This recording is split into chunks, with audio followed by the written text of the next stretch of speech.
Hey, come on. Get them shackles off him. Poor sod can't eat proper. Dunno. I'm not sure I like that. What if he runs for it? He's worth a heap of coin. Ah, bollocks. Been holding him a week, hasn't tried a thing. Why'd he up and bolt now? Matter of fact, got to thinking. What did a sweet, gentle chap like him do to get the Queen of Zerrikania so riled? She's a shrew, that's what. Queen and witch in one. Worst of both worlds. Enough about her. What do you say to one more of your tales? While we toss down some cards. Ah, why not? And since you mentioned one queen...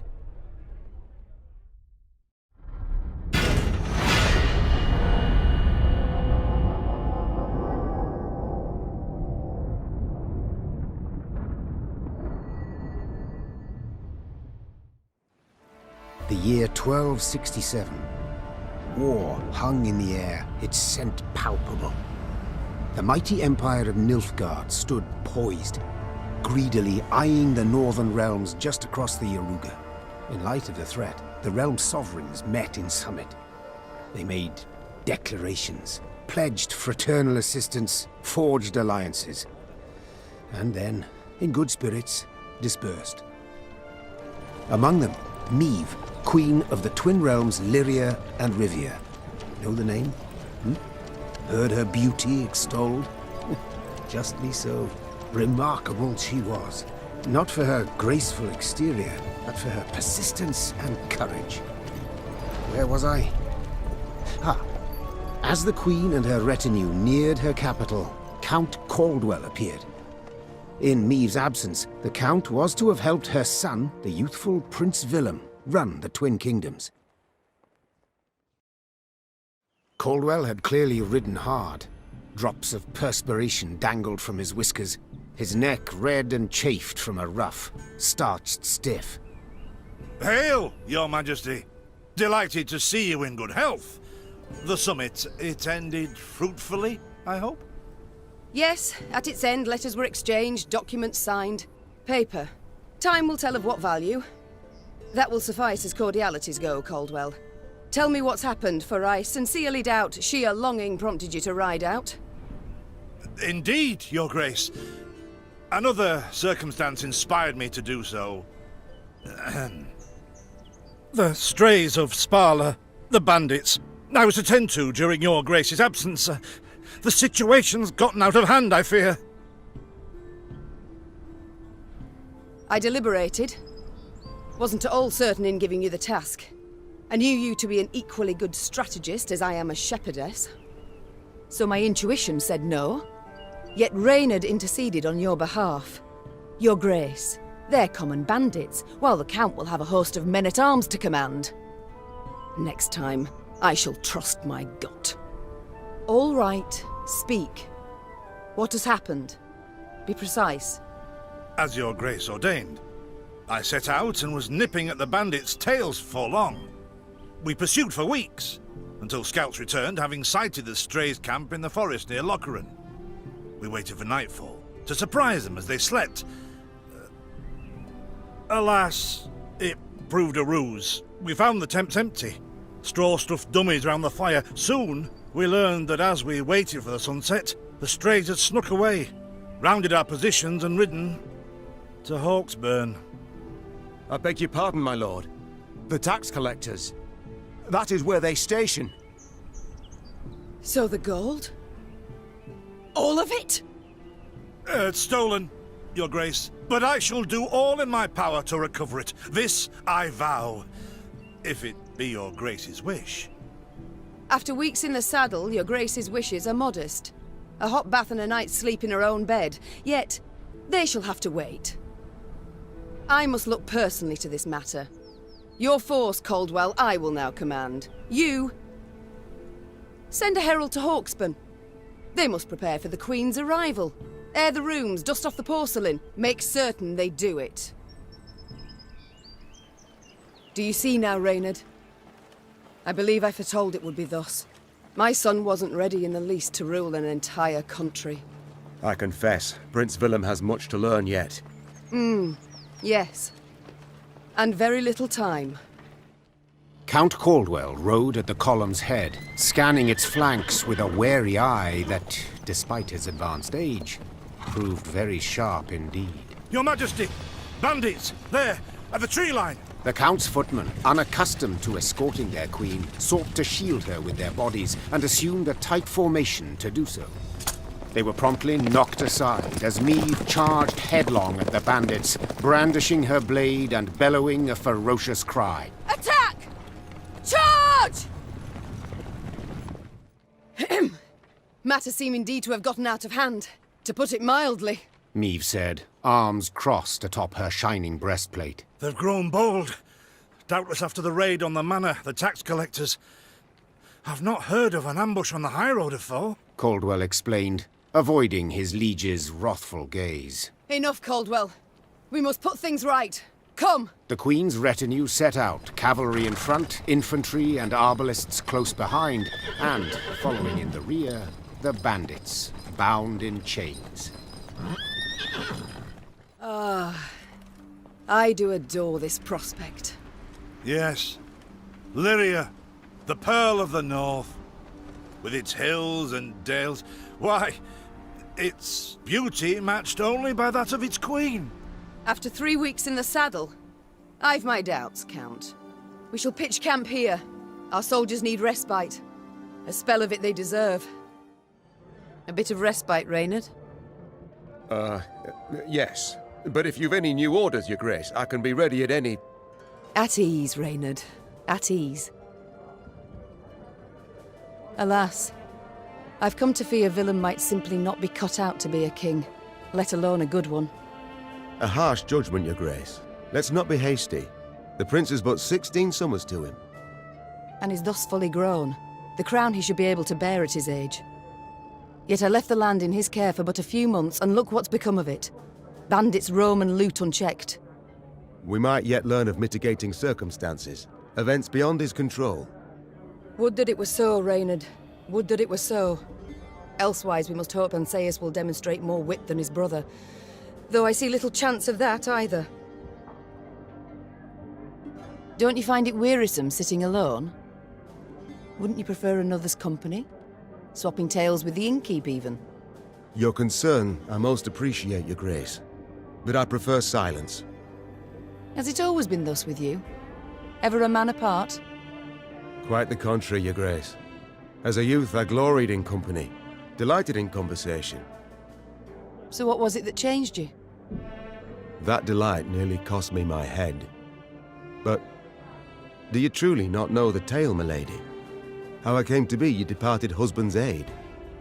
I don't, but would gladly hear it. I had but 20 winters behind me when I enlisted. Yet I was granted the rank of lieutenant from the start, not by merit, but by birth. The respect of veteran officers, both my peers and seniors, that they could not grant, nor did I deserve it. To earn that respect became my driving aim, and to seem wise beyond my years, I began spouting off about the king's decisions. This maneuver Reginald botched, that he failed to think through, and yet elsewhere he'd blundered like a schoolboy. Talk of that nature could only ever result in misfortune. It was not long before I was clanking about in shackles. Another officer had reported me. I was charged with lèse-majesté. The court-martial took but a quarter of an hour to deliver verdict and sentence. I was guilty of treason, and the noose awaited me. But Reginald first stayed the execution, then ordered that I repeat every word I'd uttered about his person or deeds. Soaked with sweat, my voice cracking, I did as he ordained. Reginald listened, raptly and silently, and when I'd finished, he declared I was right. He then appointed me his personal aide.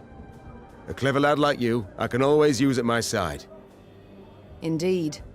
Though hardly sharp himself, wisdom in others Reginald both recognized and heeded. It was then I swore two things. Firstly, never again to wag my tongue like a fool. Secondly, never to betray his trust. And you never did. Know what he told me moments before he passed? Trust none of them, Meve. Save Reynard. The old sod was right about that, at least. I thank you for sharing that tale, Reynard. Truly. It's time I attended to other matters. Gods have mercy. Whatever is this filth? Necrophages. Drawn here by blood's scent. For such vile monstrosities to prowl the high roads of my realm, I won't allow it! Attack! Soon, Queen and retinue arrived at Hawksburn. The men stationed there they found standing at attention, baking under the blistering noonday sun. Your Majesty, Count Caldwell. Stand at ease, Sergeant, and report. The local peasants we've rounded up in the yard, Your Grace. Expect they might have lent the bandits aid. Yet our courtesy hadn't inspired them. They haven't peeped a word. Might it please Your Grace to summon the hangman? He ties a noose for them, should have them jabbering right quick. I'll speak to them first. Your Majesty, for the Queen to question commoners, why, it's simply not proper. Whom for? I shan't be stripped of crown and titles for it, so no impediment do I see. Lead me to them. Bow low for your sovereign, Her Majesty, Queen Maeve of Lyria and Rivia. Ha' mercy, Your Grace. We bear no guilt, we simple folk. Calm your hearts, good folk. Though your queen I may be, you are subjects, not slaves. Maeve extended a hand, the royal ring gleaming upon it.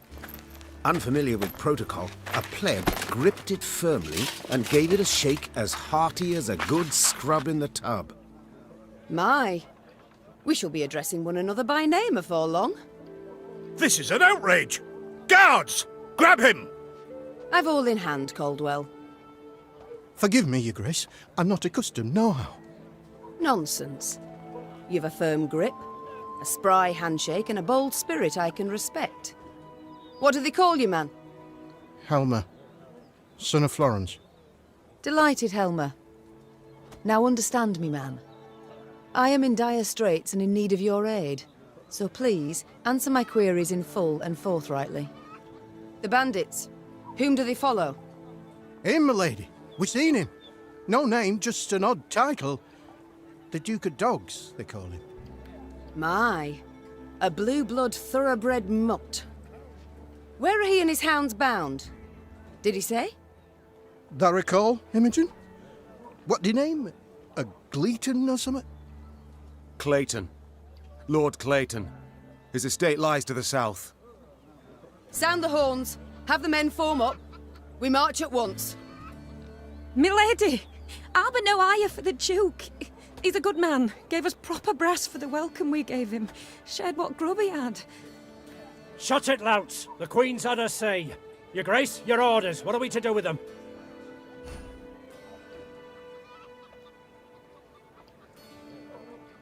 The Duke of Dogs fed you, so you've strength enough to carry arms. And as he gave you coin, you've no need of pay from the realm's coffers. Sergeant, all men of 15 summers or more will join our ranks at once. They'll serve 5 years. No, milady. No! 'Tis mere weeks to harvest. Who'll tend to fields? Maeve set off toward Lord Clayton's estate at a gallop, her mount knocking the peasants aside as it kicked up a cloud of dust. The folk of Hawksburn spoke of the royal visit long after, albeit ever behind closed doors and in hushed tones.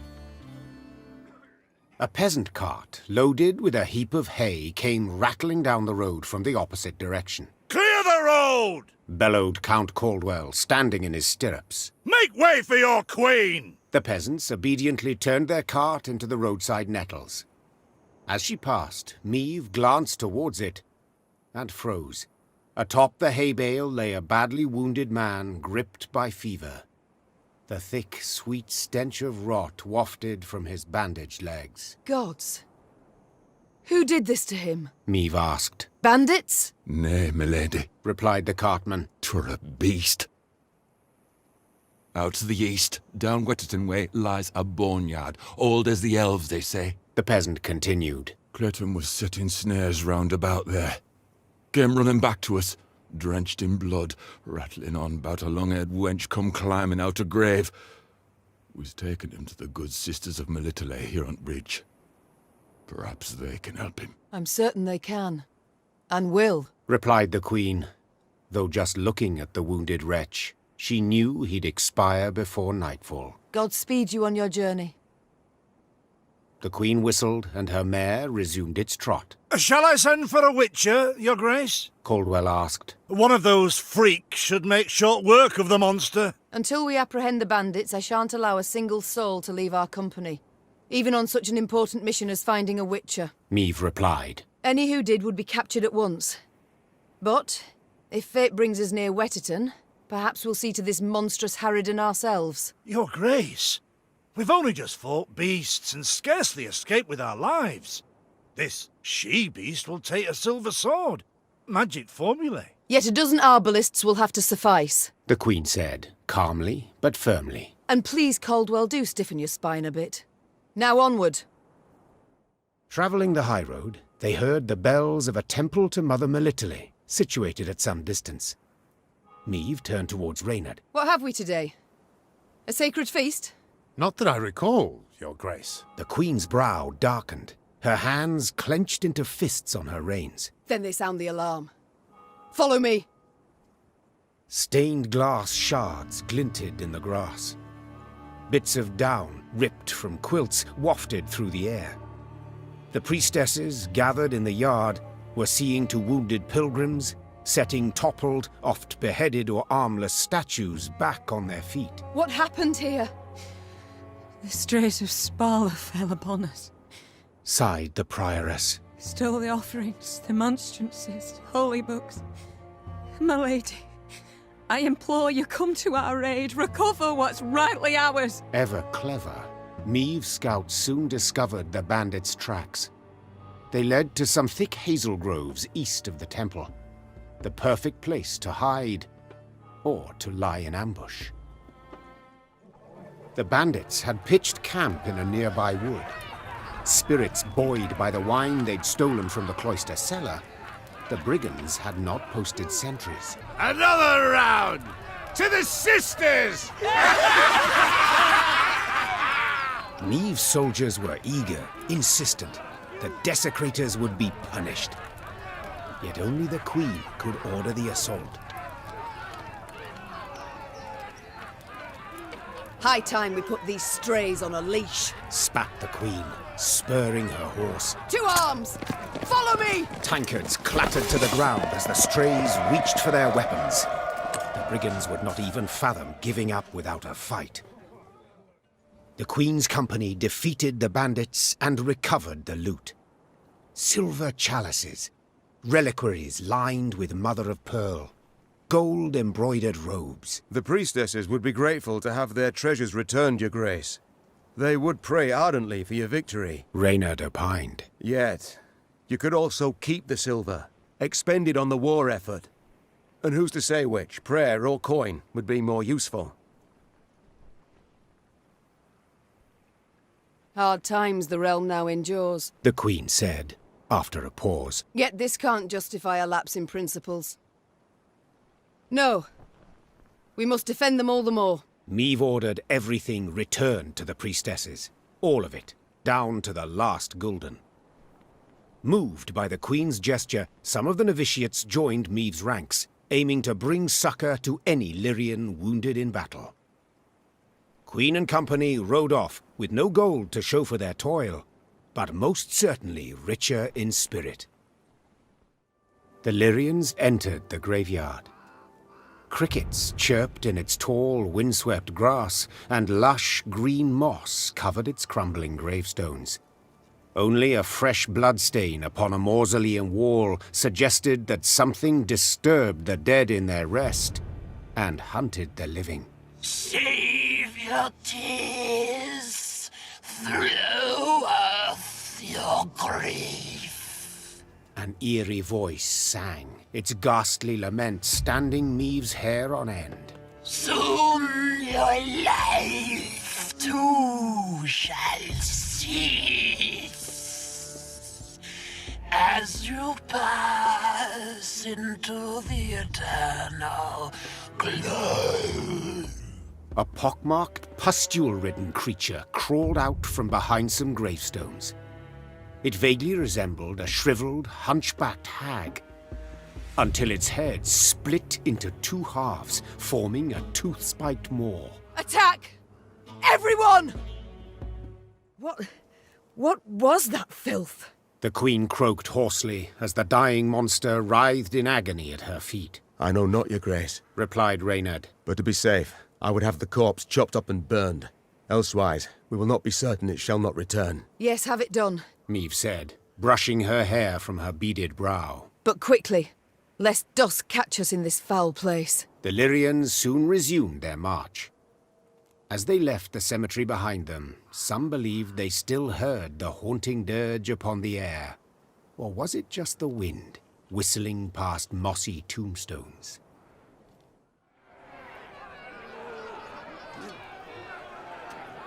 As they neared Wetterton, the Queen ordered her company to halt. She then sent men to the town for supplies. Those sent returned more quickly than she'd assumed they would, their satchels empty, their mounts foaming at the mouth. Your Majesty, the townsfolk have gone right mad. Herded all the elves and dwarves at Market Square. 'Tis a slaughter. The Queen knew well that if she failed to intervene, the town's streets would flow with non-human blood. Just as she knew her meager force might not subdue an enraged crowd. What is your command, your grace? Reynard's question pierced the silence. What can it be, dear friend? Answered the Queen, then spurred her mount and rode off towards the town. Her troops followed, running as fast as their legs would carry them. When they passed inside the town gate, they saw corpses lining the gutters. Meve realized she had arrived too late to prevent a tragedy. The crowd was drunk on blood. Its rage would need to be quelled with an iron fist. Happily, Meve restored order without suffering any losses. Reynard then learned that a nobleman's ire had triggered the violence, ire at having discovered a theft. Suspicion fell on the non-humans he employed. He accused them, they protested, and the row soon engulfed the town. But there's something else, your grace. Reynard gestured towards an aged man who stood grieving, his face in his hands. I've witnesses who claim the strays of Sparla are the thieves. Though the tragedy seemed the result of a misunderstanding, justice would have to be served. Those responsible for the slaughter would need to be punished. The question was, how severely?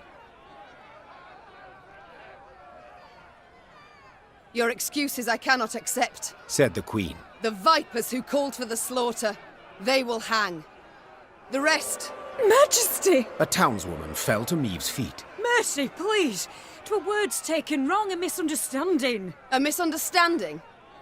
To don another's cape, pay out insufficient change, these are misunderstandings. What happened here was criminal, and you'll be punished as criminals. The condemned were hanged at once, without regard to the protests of kith and kin. Those non-humans who had managed to hide and survive made a most generous donation in gold to bolster the Queen's force. I'd like to say Wetterton's small melting pot of races lived on in harmony. Yet alas, I'm not in the habit of propagating untruths. Meve's ear suddenly caught brisk music and voices raised in song. She had no doubt. A wedding ceremony had just begun in a hamlet just off the high road. When the bride's father spotted the royal retinue, he rushed up to beg the Queen to bless the newlyweds. Meve obliged cordially. Encouraged, the father boldly invited Meve and her court to join in the festivities. You do us a right honour, my lady. And your men would bolster their strength afore to march ahead. We beg ye, eat, drink, and rejoice with us. I haven't slippers to dance in, but I trust I'll manage somehow. Lead on, good man. The nuptials took place in the shade of a vast oak tree. Then the newlyweds and their guests walked in procession to a barn adorned with flowers. An uproarious celebration ensued. As she watched her soldiers dance shoulder to shoulder with peasants, Meve felt a surge of pride at being their queen. The heart of Lyria. It beat most powerfully here, not in the gilded halls of palaces. Suddenly, a cry went up as strange armed men rushed into the yard. There's the lass! Grab her! Before anyone could stop them, the bandits took the bride and fled into the woods. The drums and fiddles, suddenly silenced, were now replaced by weeping, moaning, angry calls for pursuit. Deep grief upon his face, the host turned to Meve with a plea. Milady, we beg of you, help us! We'll not leave you wanting, good man. Shouted the queen, slipping her feet into her stirrups. Follow me! Yeah! The earth trembled beneath the weight of horse and hoof. Tankards laid out for a midnight toast to the bride and groom clinked prematurely in the quake, and the Lyrians charged forth into the dark wood. Though the Lyrian cavalrymen had imbibed spirits throughout the night, they not only managed to stay upright in their saddles, but even gained on the bandits and cut off any chance of escape. Meve's troops defeated the bandits and rescued the bride, only to be surprised. For the maiden fair dropped to her knees and burst into tears of sorrow, not joy. Weep not, child, The queen said, placing her arm upon her shoulder. It's over. You're free. Nay, not so, your majesty. Milady, I've no love for Jan. No wish to wed him. It's my father. My family forced me. My heart's fimbers. He arranged the masquerade. I beg ye, if you've 1 ounce of kindness, if you've a heart, let us leave this place together and free. This scheme you've pursued, I can't condone. Folk have been wounded. Some might have died. Said the queen. Yet, equally, I cannot let others force you to marry. So, may we go, your grace? You may. Fast as your legs will carry you, afore I've a change of heart. Though none dared utter a word of chagrin, Meve sensed her subjects' bitter gazes upon her. At the first light of the morn she left, without so much as a nod goodbye. You spy that column of smoke? Gods damn it! Make haste! As the Clayton estate appeared from behind a tree line, the queen and all in her retinue knew at once they had arrived too late. A veritable swarm of bandits milled about the yard. Who have we here? I'll take a gander, lads. The Queen herself has deigned to come and see us. See you, then kill you. The strays of Sparla. 'Tis you who lead them. 'Tis you they call the Duke of Dogs. Aye, 'tis I they dub so. And in other pleasant ways. Prince of Pariahs, Thane of Thieves, Baron of Brigands, and Marquess of Mendacity. Colourful titles all, yet you omit one. Common cutthroat! I beg your pardon and cry foul. I am anything but common. You needn't get excited, Caldwell. Where is Lord Clayton? Sadly, my lord's no longer with us. Turned us away, you see. Denied us hospitality. A sacred right, after all. Angered the gods mightily, I expect, as he promptly met a tragic end. Fell in the well and broke his neck. I've heard enough. To arms! Attack! Bravo, your grace. Well played. I can't say the same for you, I fear. You'd have done better to die in battle. Bound for Lyria now, where the hangman will have his way with you. Splendid! I've ever wished to see the capital. Ugh. Take him away. As soldiers placed the Duke of Dogs in shackles, there was a sudden commotion. A messenger rushed in, sweaty, gasping for air, smelling of smoke and blood. His gaze spoke terror. Your Majesty, graces. Nilfgaard's crossed the Yaruga. Black-clad hordes. Villages burn. Folk lie murdered. Nilfgaard! Gods help us! They march for Dravograd. Prince Willem, he can't hope to arrive in time with aid. Help us. You must. Dravograd. Blast it all. Listen close, soldier. You're to take a fresh mount, ride hard back to your commander and say the Queen comes to repel the foe. Your Grace, Begging your pardon, our force. We aren't many. Let's send for reinforcements first, elsewise... Reynard, I've seen Nilfgaard's trebuchets at work. Should we delay until we're stronger, they'll leave no stone standing in Dravograd. We must ride for the town at once.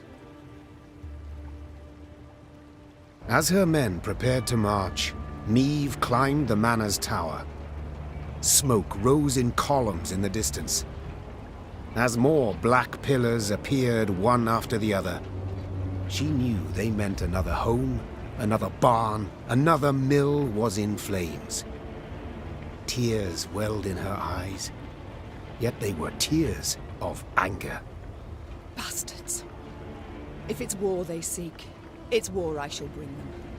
Reynard, prepare to ride! Suddenly, Niamh's force found itself marching straight towards a Nilfgaardian company. To the Queen's surprise, the invaders did not immediately assume battle formation. They proceeded instead in her very direction without a sign of panic. The man leading the Nilfgaardians was clad in rich robes. He exuded pride and the scent of musk. I am Trahaern var Vdifir, Your Majesty.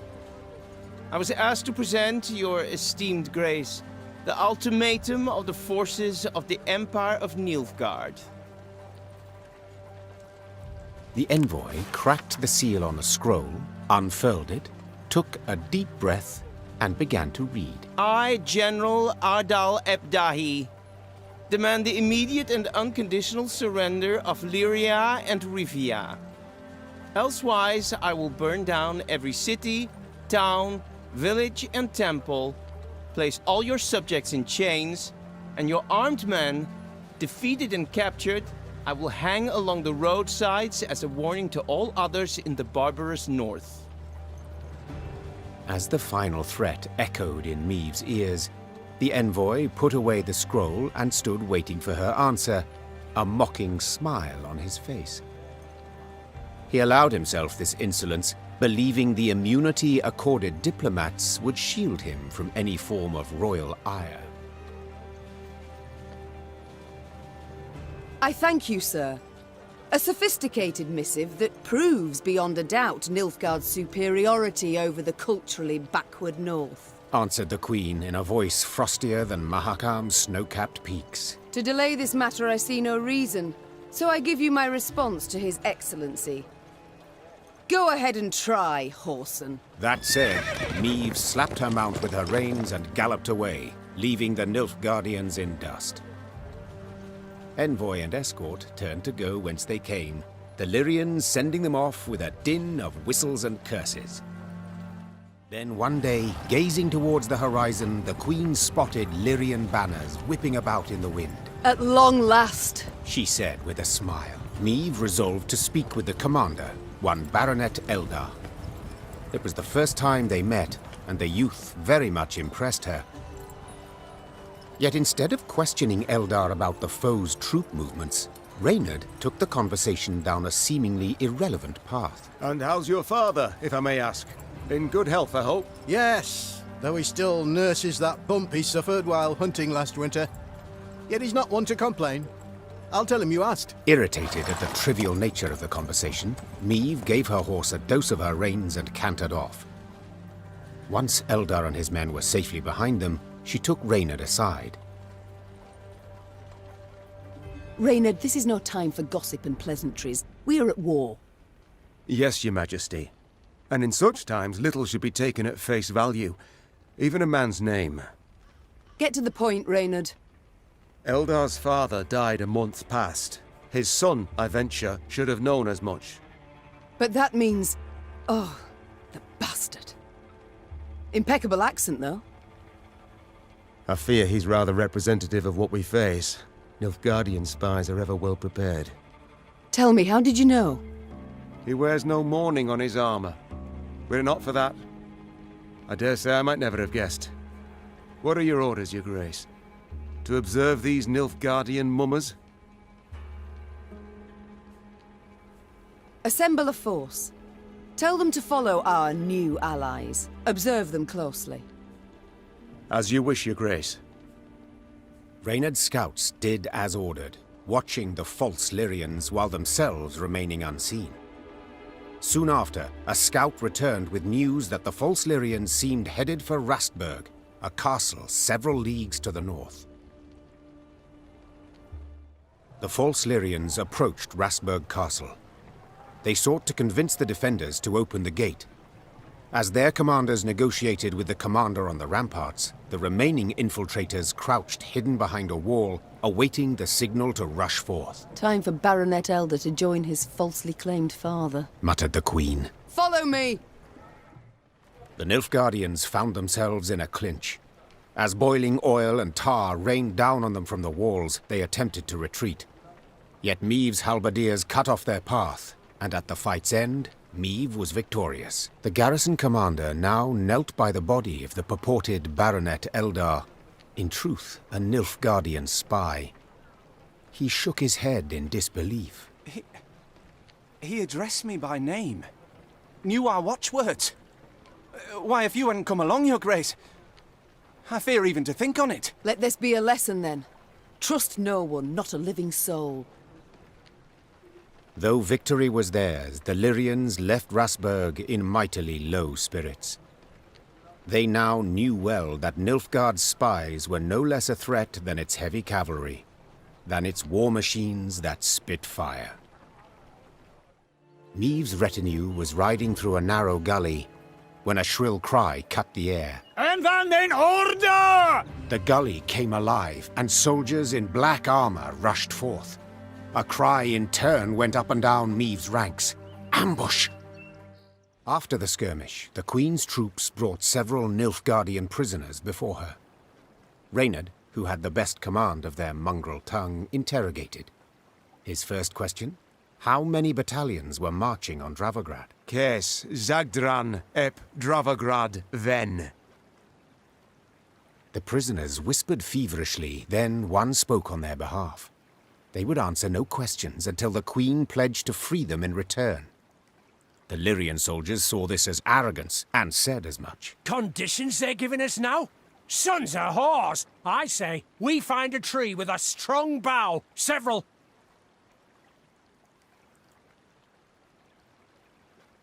Ignoring the objections of her retinue, Meave pledged what the soldiers wished. They, in turn, admitted their commander had pushed forward ahead of the army's core force. He now awaited reinforcements that would let him take Dravograd. The prisoners claimed these units would march through the village of Turnifen. To lay there in ambush. Hold them. They could not join forces. Reynard whispered, leaning in towards the Queen. We would gain the advantage for the decisive battle. Meave had obtained invaluable information, while the prisoners would gain their freedom. Or so it seemed at the time. The Queen listened closely to the prisoners, nodding many times. Then she simply said, Hang them! As they were dragged away, the prisoners shouted, protested, cursed the Queen, to exactly no avail. Meave simply could not risk their betraying her position as easily as they'd betrayed their commanders. That day, Meave demonstrated she would show the invaders no mercy. The Lyrians marched off, strengthened in their resolve, prepared to fight to the death. Meave and company passed by a village evidently pillaged by the Nilfgaardians. From afar they had heard cries, but as they drew near they recognized them not as cries of grief, but as cursing, cries of anger. Give him a proper walloping, the scoundrel! Mercy, good folk! I've done nothing wrong! The villagers stood gathered near the hamlet's center, surrounding an elf, bloodied and cowering. Stones in hand, the peasants threatened and cursed him. The Queen demanded an explanation. A ruddy-faced blacksmith stepped forth and spit. A Nilfgaardian spy, the whoreson is, Your Majesty! He's the one brought him here to raise the village! He's gotta hang! The other villagers agreed with the smith. The elf fell at the Queen's feet and grovelled. Have mercy, Dren. Save your loyal subject. They lie! They fault me only as I am an elf. Whence this certainty of his guilt? Have you any proof? asked Meave. Did anyone see him communing with the foe? Did he hold any coin with a foreign stamp? The villagers eyed Meave angrily, their hands clenched into fists. Yet none dared utter a word in protest. Know this. The Blackclads need no reason to pillage our homes. Now stand aside and let this wretch go. The elf tearfully thanked the queen, then begged her not to leave him behind. Instead, he pleaded vehemently to join her retinue. Your most noble grace, please, I beg you. As soon as you're gone, the Dwan will hang me from the nearest tree. So be it, said the queen after a moment's consideration. Find the quartermaster. He's to put you to work. And now we march. The villagers gazed with hatred as the company left the hamlet. When its thatched roof huts disappeared beyond the next bend, Meave breathed a sigh of relief. Meave's force made its way to the place the prisoners had indicated, a quaint village named Thronebreaker. And indeed, soon a cloud of dust appeared on the horizon. A large enemy force approached. We await your order, Your Grace. Reynard peered at Meave expectantly. Meave could not let this opportunity pass. The Nilfgaardians marched on, oblivious to the threat. As soon as they found themselves within range, she signaled her arbalists to loose their bolts, then led her cavalry in a charge. At them! Follow me! Georg!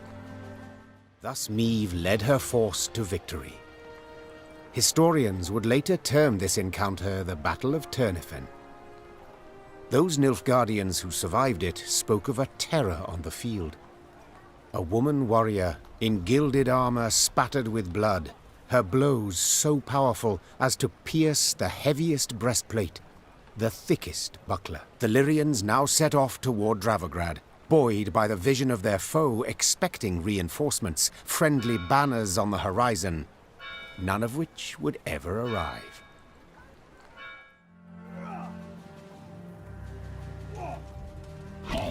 A dark shadow suddenly cut across the sky.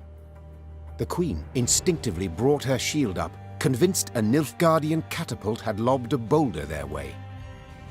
But when the boulder landed in the road ahead, it smashed into splinters and proved an empty barrel. This is what they cast at us. Barrels. Is this some jest? Well, they're not known for their sense of humor, the Nilfgaardians, answered Reynard. Meave stood in her stirrups, squinted, peered into the distance, and let out a hearty chortle. For the barrel had been loosed by neither catapult nor trebuchet, but by a rock troll consumed by fury. At what? A company of Nilfgaardian soldiers had pitched camp by the cave the troll called home. Troll or non-troll? Said the queen, drawing her sword. None deserve to die at Nilfgaard's hands. Follow me! The Lyrians smashed the Nilfgaardian force. The troll, having grown suddenly pensive, gazed and picked at the invaders' corpses. Clad in blacks, humans. No good humans. Just so, Sir Troll. The Nilfgaardians are a devious lot. Our land they've attacked most treacherously. Clad in blacks, humans hard. Why no good humans? Big lot armor. Slew got to. Try morsel of human, you wish? Do you know to whom you speak? This is Her Majesty, your queen. Greeting your queen. Soup is me. There, Reynard. I believe I can manage this. Say, Shoop, you've quite the stockpile of kegs. Do you engage in custom, perhaps? No. Kegs good for smash when Shoop angry gets. But costume engaging. That what mean? It means... well, to trade one thing for another. At a profit. One thing for other. For glitter rocks, even. Yes, if you play your cards right, you might just convince someone to pay you in rocks. Cards. Cards, kegs, trade, glitter rocks. Oh, Shoop plan got. Shoop gotta go. Afore human go, Shoop human give. Your queen aid give, your queen aid get. The troll turned on his heel and ran out of his cave, his destination known only to himself. As she moved to leave, a hunch told Meve the world would yet hear of this troll named Shoop.